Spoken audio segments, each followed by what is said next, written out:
Mateus 24, irmão, já preguei aqui em janeiro. Acho que foi o primeiro ou foi o segundo domingo aqui em janeiro. Eu preguei sobre Mateus 24. Está até no canal. Está postado lá. Como eu já preguei sobre o livro de Apocalipse, aí eu tenho um canal que é Professor Gil da Silva Oficial no YouTube. Muitos textos falando a respeito, mas sempre fica um detalhe. Ou a gente se atreve a dizer o que a Bíblia não diz, ou a gente se atreve a colocar em ordem o que a Bíblia não coloca, ou a gente vai ficar com esse gostinho de quero mais até Jesus voltar. Porque a Bíblia diz o que vai acontecer, só que em algumas coisas não diz quando. E nós insistimos com a nossa ânsia de querer saber logo as coisas. Eu caso ou não caso? Jesus vem esse mês ou não? Eu programo menino agora ou não? Tem gente que diz que os meninos vão ser arrebatados, e se não for? E se esse negócio de arrebatado não existe? Como é que fica esse negócio aí? Irmãos, tem coisa. Quais são as polêmicas de Mateus 24? Mostra aí. Cadê? Não, o slide. Tem um segundo slide? Pronto. Bota aí o segundo slide. Quais são as polêmicas que nós temos?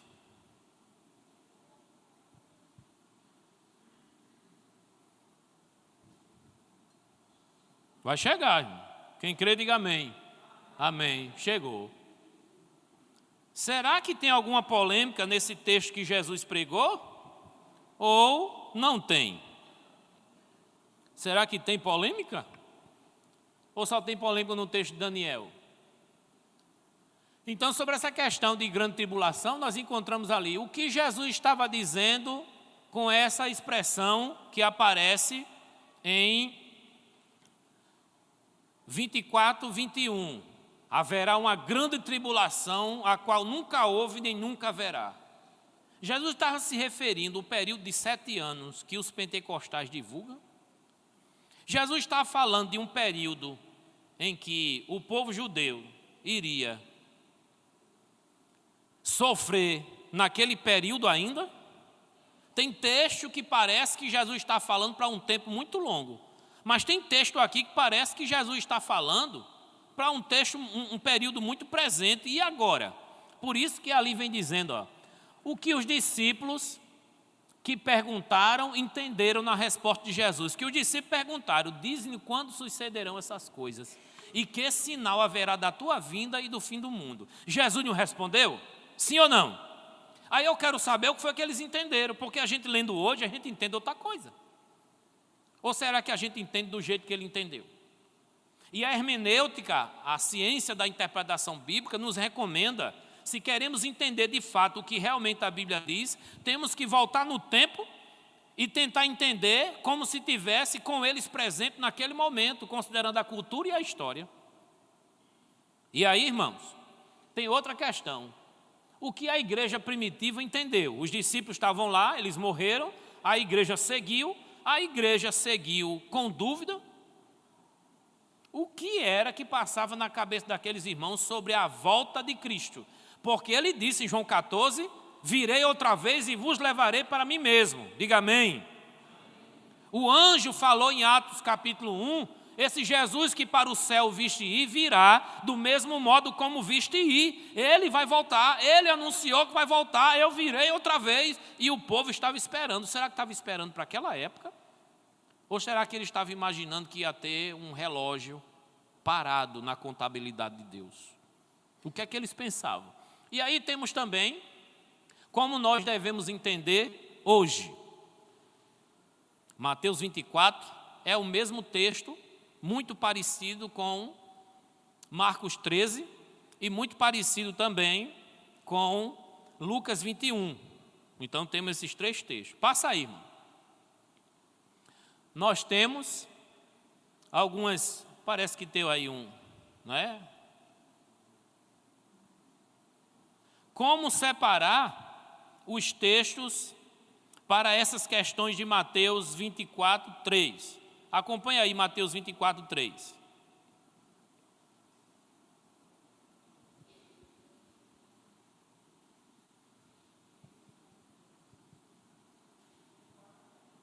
o versículo 3. Como é que diz aí? E estando assentado no monte das oliveiras, chegaram-se a ele os seus discípulos em particular. O livro de Marcos diz quem são esses discípulos: Pedro, Tiago, João e André.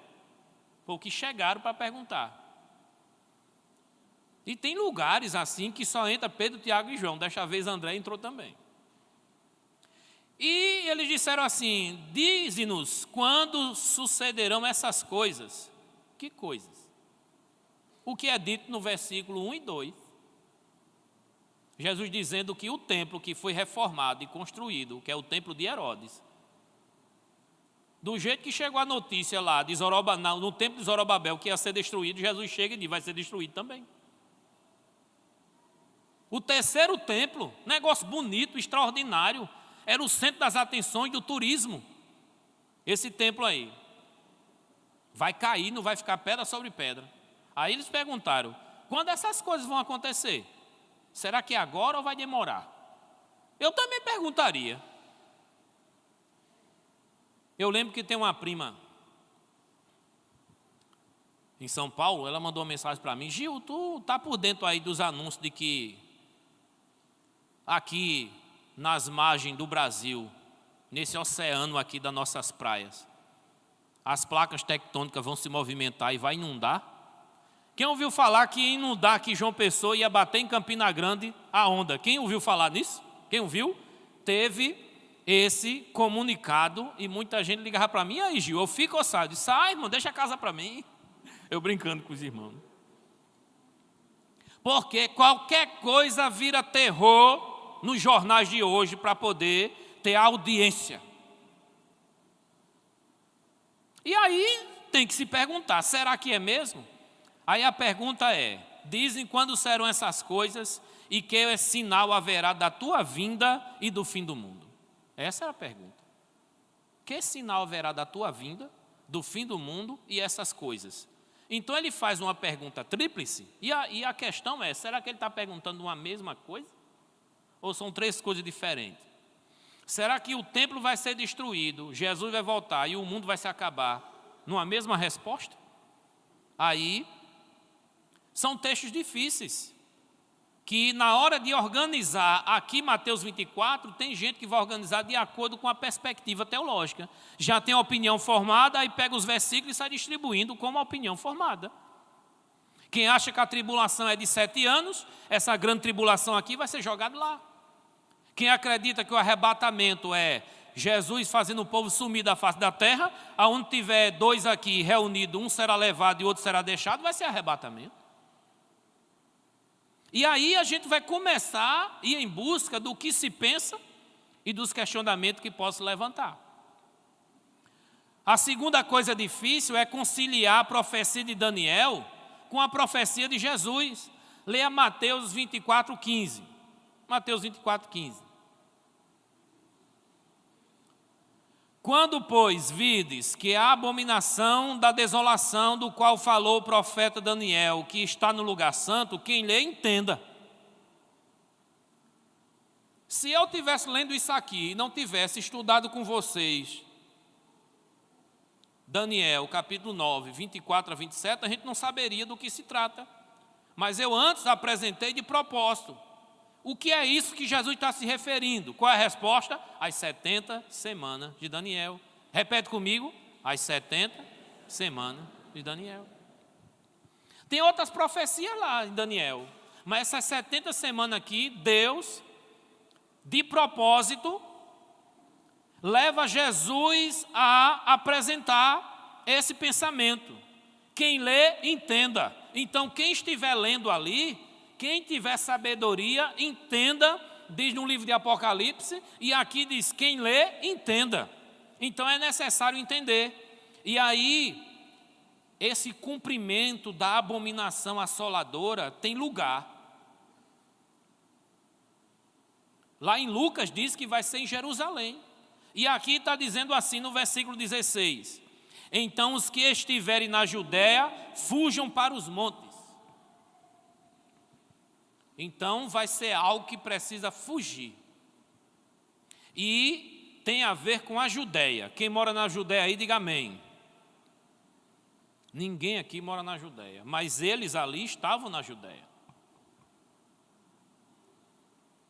Vai acontecer algo que está associado à abominação assoladora que o profeta Daniel falou. Preste atenção, esse templo que vocês estão achando glorioso, estão achando magnífico, esse templo aí vai ser destruído, não vai ficar pedra sobre pedra. Se prepare.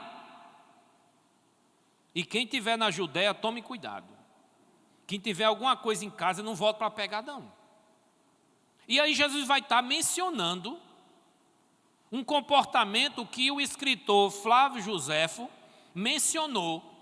Foi o escritor mais próximo daquele período, do período bíblico. Ele mencionou que esse dia foi um dia de terror e sangramento. Milhões de judeus morreram porque Jesus diz assim: ai das grávidas, por que será?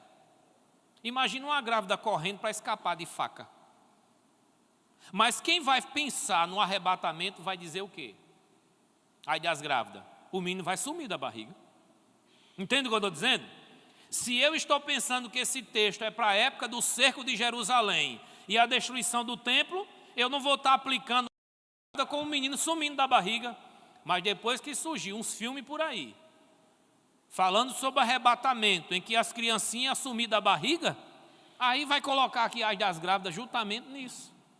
Porque a forma como eu entendo, na perspectiva teológica, eu vou jogar dentro do texto para poder entendê-lo. Mas Jesus, quando fala da abominação assoladora do profeta Daniel, que lá vem dizendo profanação do templo, vem dizendo, estão determinados 70 semanas sobre o teu povo e sobre a tua cidade. Jesus está falando aqui exatamente sobre a Judéia e sobre o templo. Olha como coincide o que Daniel estava falando e o que Jesus está falando agora. Tomem cuidado e orem para que a vossa fuga não aconteça no inverno nem no sábado. O sábado não tem nada a ver com a gente, mas com eles tem. Porque eles tinham até um tempo determinado para andar no sábado. Eles não podiam andar até determinado tempo. Tinha que ser do nascer do sol ao pôr do sol. Será que dá tempo de fugir para os montes? E se de repente chega o pôr do sol, aí para. O camarada pega e dá uma facada. Então, o inverno ia ser difícil correr, mulher grávida ia ser difícil correr, no sábado ia ser difícil escapar, e o versículo 21 diz, haverá então uma grande aflição. Aí a gente começa a entender, Jesus está falando da grande tribulação, se referindo ao futuro de hoje que nós estamos vivendo, ou a um futuro muito próximo da queda de Jerusalém. É na sequência falando da destruição de Jerusalém, do povo que é assassinado na Judéia. O texto está me permitindo pensar assim. Só que aí está dizendo, haverá uma grande tribulação. Tem Bíblia que diz aflição. Na sua Bíblia diz tribulação, levanta a mão. Na sua Bíblia diz aflição, levante a mão. Algumas Bíblias têm, inclusive a minha. Aí já muda na cabeça de alguns. Porque a Bíblia diz, em João 16:33, no mundo tereis aflições, mas tende bom ânimo, eu venci o mundo. Então a aflição é a marca registrada para quem é crente obediente e não desobediente. E aí Paulo vai estar dizendo que a tribulação é uma coisa boa. Romanos capítulo 5 vai dizer, nos gloriamos em nossas tribulações, porque a tribulação produz paciência, perseverança. Então é interessante como essa palavra tribulação, ela é corriqueira de Mateus a Apocalipse. Eu contei quantas vezes aparece, 45 vezes. Se eu vou pregar, vou ter que dizer para os irmãos. Professor serve para quê? Não é? E dessas 45, 4 vezes vai aparecer em Mateus. A primeira vez aparece em Mateus 13, e as outras 3 vezes aparece aqui em Mateus 24. 3 vezes essa palavra aparece. Só que a palavra é aflição ou é tribulação? Ou será que tribulação só serve para 7 dias? No futuro? E para nós estamos vivendo só aflições? Nada se compara ao que vai acontecer quando as trombetas tocarem, as taças se derramar, os selos se revelarem. E aí vem sempre o questionamento. Jesus, quando fala da grande aflição, está apontando para uma semana que ainda falta de anos? Dentro da perspectiva dispensacionalista e pentecostal? Se for pensar no período da destruição do templo em Jerusalém, no ano 70, só vai até o versículo 20. O 21 não. Já tem outros que vai dizer aqui, tudo isso aqui vai acontecer na grande tribulação. E aí seleciona textos para um período, texto para outro período, e a pergunta é, quando é que Jesus está respondendo a pergunta, quando sucederão essas coisas? Quando é que Jesus está respondendo os sinais da sua vinda? E quando Jesus está respondendo aquilo que se refere ao fim do mundo, porque foi perguntado. Será que ele respondeu na ordezinha? Olha, o que está se referindo a essas coisas do templo vai ser até o versículo 14, ou até o versículo 21, ou até o versículo 30, ou até o final. Será que Jesus está pensando também até o final? Será? Ou não?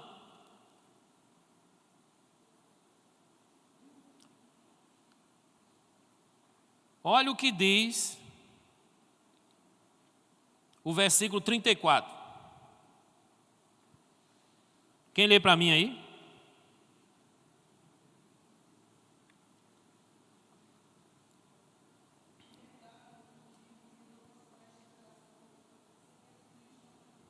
Ela leu para mim, não foi? Parabéns, você leu para mim, agora leia para todo mundo. Mais forte, uma pessoa com a voz mais forte aí que ela está coisada, ela apontou assim para o nariz, está coisada.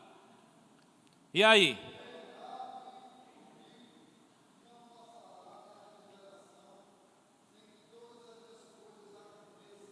Quem é que está falando isso? O mesmo que começou a falar no início, no versículo 4, acautelai-vos que ninguém vos engane. Ele está dizendo, não bastará essa geração sem que todas essas coisas aconteçam. E o versículo seguinte diz, o céu e a terra passarão, mas as minhas palavras não hão de passar.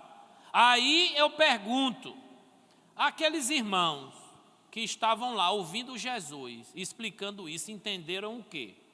Que tudo isso ia acontecer nesse período. Não passará esta geração. Que geração? O povo que estava ouvindo ele. Interessante que aquela turminha que estava ouvindo Jesus, mais ou menos aí no ano 30, esperaram 40 anos para ver a abominação assoladora, o sangue espargindo no templo e muitos judeus sendo sacrificados no templo do general Tito, que estava comandando esse massacre dos judeus. O outro questionamento que a gente tem aí, que grande tribulação será essa? Quando será? Quem são os escolhidos citados quando diz assim, haverá uma grande tribulação como nunca houve desde o princípio do mundo até agora, nem tampouco haverá, e se aqueles dias não fossem abreviados, nenhuma carne se salvaria, mas por causa dos escolhidos serão abreviados aqueles dias. Quem são os escolhidos? Se há um judeu pensando, o judeu vai dizer, somos nós. E quem era que estava ouvindo o sermão de Jesus nesse momento? Judeus. O que é que ele estava pensando? Para poupar os judeus, Deus vai abreviar essa turbulência, essa assolação. Só que os futuristas, aqueles que estão pensando que a grande tribulação é de 7 anos e para o futuro vai dizer, tudo isso aqui, irmão, vai se cumprir, porque vai ter escolhido na grande tribulação. Aí já começa o tumulto. Se a grande tribulação é de 7 anos e Jesus vai tirar os escolhidos antes para ele não passar, e como é que vai ter escolhido na grande tribulação? É esse o problema. Aí tem gente que vai dizer, eu sou pré-tribulacionista, Jesus tira a igreja antes. Aí já tem gente que diz, não, eu sou mesotribulacionista.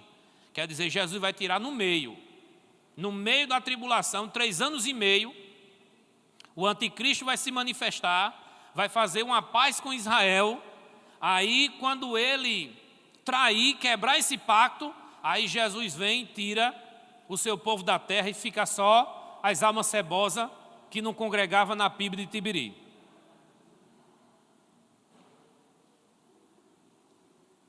Aí já tem outro que diz, não, a igreja vai passar pela tribulação, porque a Bíblia está cheia de versículos dizendo que a tribulação é o tempero do crente, é o tempero da fé. A gente sabe quem é crente e quem não é na tribulação.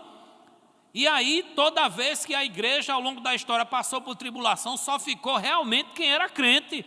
E não foi assim no primeiro século, no segundo, no terceiro, com as perseguições? Então, a igreja vai passar por tribulação, pela grande tribulação. Aí eles chamam os pós-tribulacionistas. E aí vai dividindo o povo, por causa de uma coisinha aqui, de um detalhe aqui e outra ali.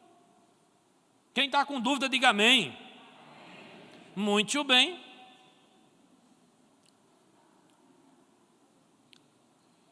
Como poder explicar essa expressão idiomática e cultural de Mateus 24, 28?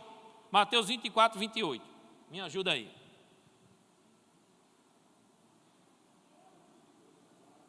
Esse versículo aqui, eu já consultei dezenas de livros, cada um dá uma resposta diferente. Onde estiver o cadáver, aí se ajuntarão as águias. Em outra Bíblia tem abutre, né? Aí quem defende que essa grande tribulação do versículo 21 é para o futuro, aí tem que entender esse versículo no futuro. Aí aplica isso aí ao anticristo. Mas quem entende que o que Jesus está falando e o que Daniel estava falando tem a ver com a destruição do templo e o fim do plano de Deus com Israel, encerrou, estão determinados 70 semanas, já era para vocês. 490 anos já era para vocês, agora Deus tem um outro povo, é quem está no Filho, é a igreja, este é o povo de Deus. E quem pensa que isso aqui é preterista, tem a ver com o passado, esse versículo 28 tem a ver com os soldados romanos, quando invadiram com seu escudo e o desenho da águia no escudo, vindo em direção ao templo, destruindo, tocando fogo em tudo e assassinando todo tipo de judeus que encontravam. E aí eu vou entender que é para o passado, eu vou entender que é para o futuro, ou eu vou entender que tem parte que é para o passado e parte para o futuro? Por que eu estou sendo honesto aqui com vocês? Para vocês não ouvirem uma pregação de um camarada que, aleluia, oh glória, eu entendo tudo, eu organizei tudo, aqui eu sei de tudo, vocês vão ouvir tudo direitinho e vocês dizem, esse aí sabe de tudo.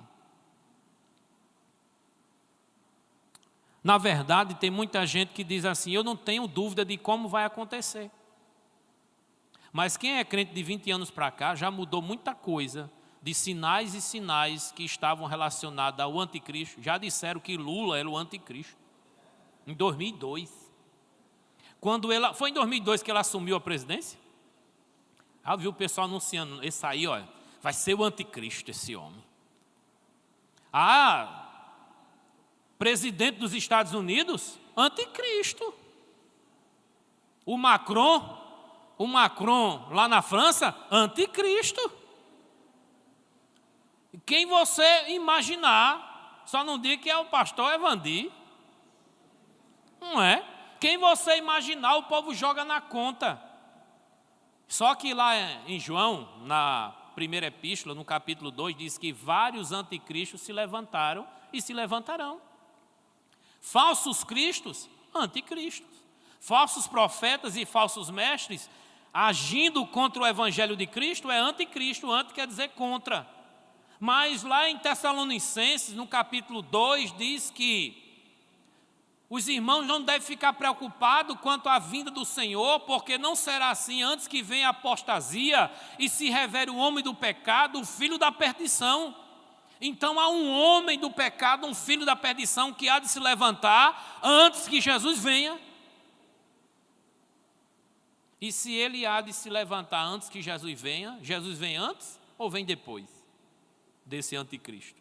E aí começa as desavenças teológicas. Vamos adiantar, filho? Vamos adiantar? Vai encerrar agora.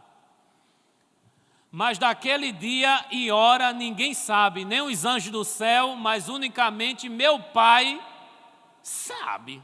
Mateus 24, 36. Olha que texto maravilhoso para consolar a gente em relação à dúvida.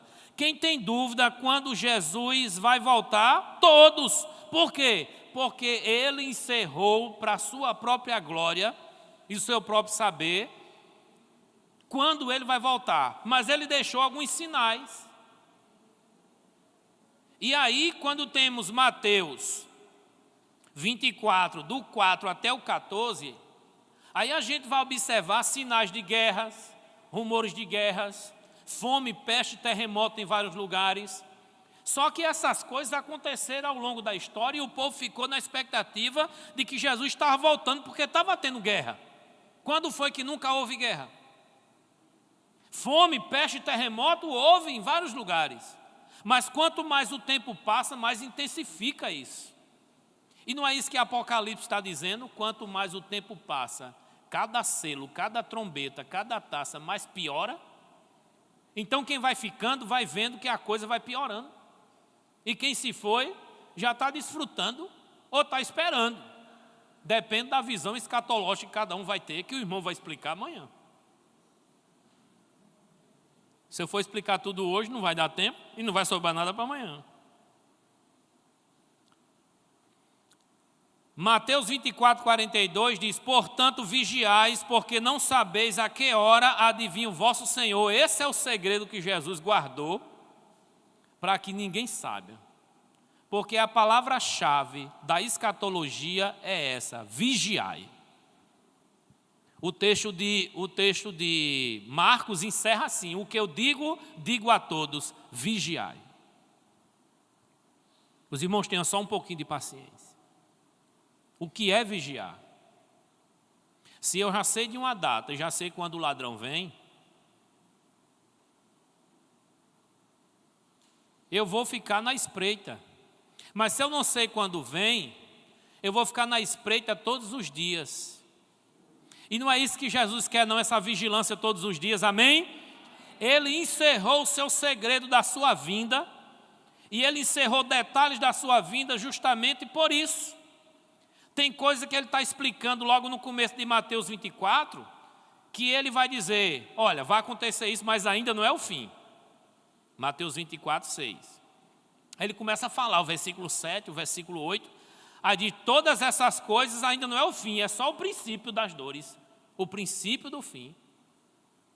Aí quando ele chega no versículo 24, 14, ele diz: este é o evangelho do reino, será pregado em testemunha a todas as nações. Então virá o fim. Jesus, ele está explicando coisas sobre a sua vinda, está aqui nesse texto. Jesus está explicando sobre a destruição de Jerusalém do templo, está aqui neste texto. E Jesus está explicando sobre o fim do mundo. E agora a gente vai ler a partir do 32.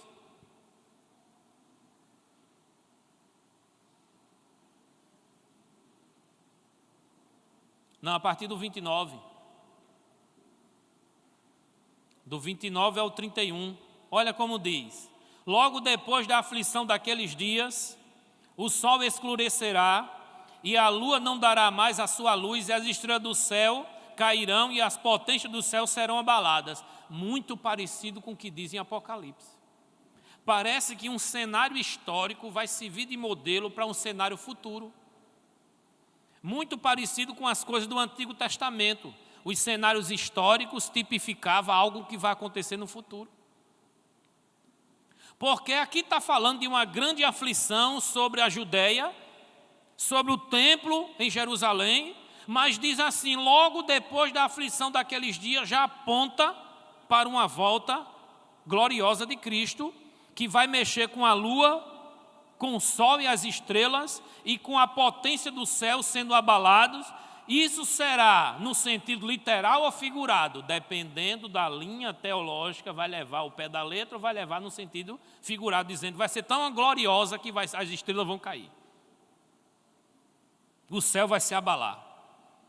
30 Então aparecerá no céu o sinal do Filho do Homem, e todas as tribos da terra se lamentarão e verão o Filho do Homem vindo sobre as nuvens com poder e grande glória. E ele enviará os seus anjos com rígido clamor de trombeta, os quais ajuntarão os seus escolhidos, desde os quatro ventos, de um até a extremidade dos céus. E aí ele vai falar da vigilância, e a gente encerra com uma pergunta. A Bíblia, ela tem resposta para tudo, e a resposta é não. Mas a Bíblia tem resposta suficiente para aquilo que a gente precisa para ser fiel? Sim.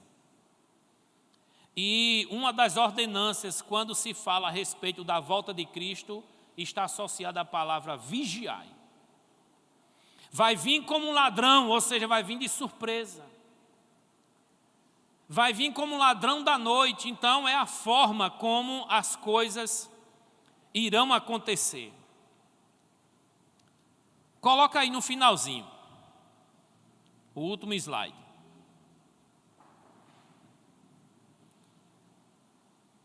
Considerações finais, para a gente encerrar.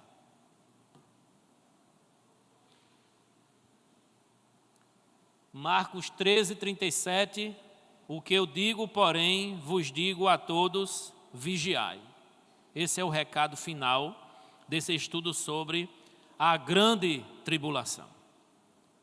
O estudo escatológico depende do seu conteúdo da Bíblia toda.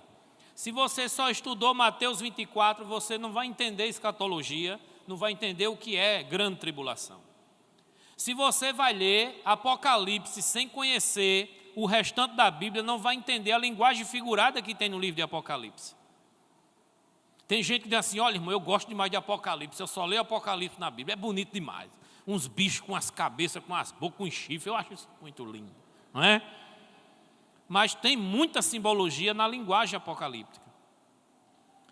Segunda coisa, a corrente milenista vai influenciar a sua compreensão sobre o fim dos tempos. Se eu não acredito que há um milênio literal, 1000 anos na Terra com Cristo, eu vou entender basicamente assim, ó. Jesus veio, a destruição do templo e a destruição de Jerusalém já cumpriu a profecia de Daniel.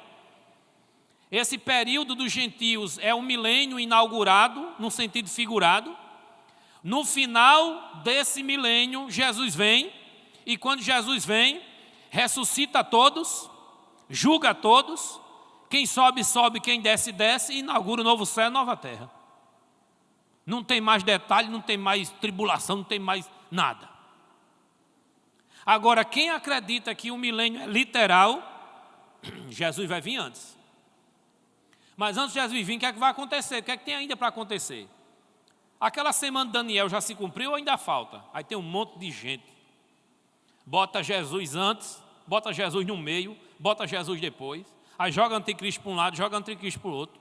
A igreja vai no início, aí some, depois a igreja aparece de novo. Aí Jesus vem em 2 fases. Todas essas questões tem por aí em um monte de pregação.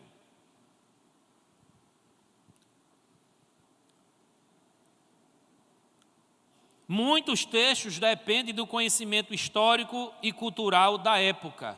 A gente só vai entender alguns textos difíceis se a gente tiver um conhecimento suficiente da cultura e da história da época.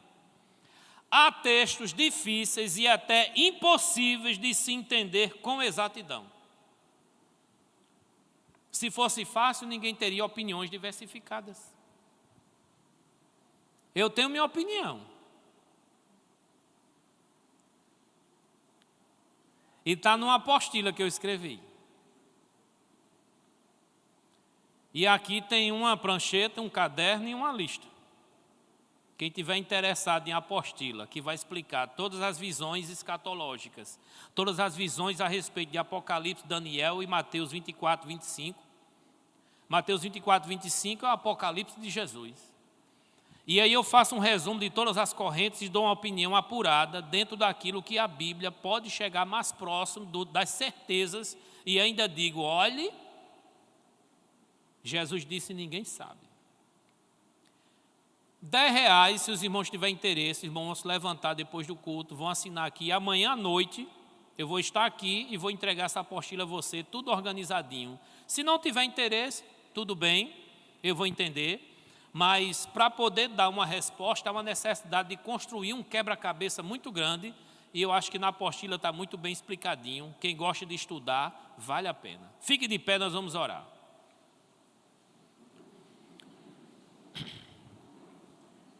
Na maioria das vezes em que eu ouvi pregador falando da grande tribulação e do livro de Apocalipse, dos 4 cavaleiros do Apocalipse, do terror que havia de vir, as pessoas aceitaram Jesus com medo de ir para o inferno. Parece que estão usando a volta de Cristo para aterrorizar, para ver se tem gente que se aproxima do Evangelho. Se aproximar do Evangelho, entrar na igreja, não é se converter. Se converter é amar o Evangelho. Então a gente não pode converter ninguém, não vai converter ninguém colocando o inferno e a condenação como carro-chefe. Porque o que vai, de fato, converter é o Espírito Santo através do Evangelho puro e simples. Não é assustando e amedrontando as pessoas. Olha, Jesus está voltando, vice.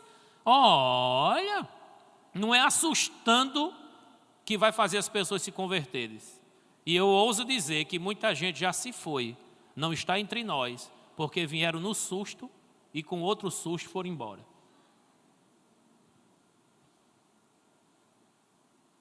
Quem aceitou Jesus com medo de ir para o inferno, diga amém.